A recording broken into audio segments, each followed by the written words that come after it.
हाय, good morning. कसे आहात? आजचा व्लॉग खूप खास आहे, कारण माझी ही लग्नानंतरची पहिलीच मकर संक्रांत आहे. सकाळी आईंनी मला सगळ्यात आधी सुगड कसं भरायचं ते शिकवलं. मग आम्ही दोघींनी मिळून सुगडाची पूजा करायला घेतली.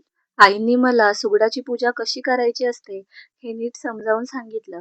त्यानंतर मी सुद्धा सुगड पुजून घेतले आणि आज आमच्याकडे घरी हळदी-कुंकू होतं, म्हणून देवीसाठी वाण घेऊन मी आणि काकी महालक्ष्मीच्या देवळात गेलो.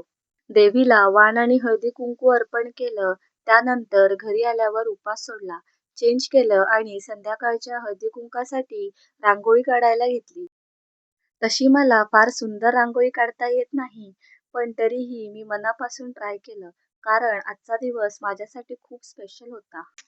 रांगोळी काढल्यानंतर हळदी-कुंकासाठी मस्त रेडी झाले आणि मला फोटो आणि व्हिडिओ काढायचे होते, म्हणून मी आणि आई आमच्या बागेत गेलो. तिकडे मस्त व्हिडिओ आणि फोटो काढले. त्यानंतर आमच्या घरी हळदी-कुंकवाला सुरुवात झाली.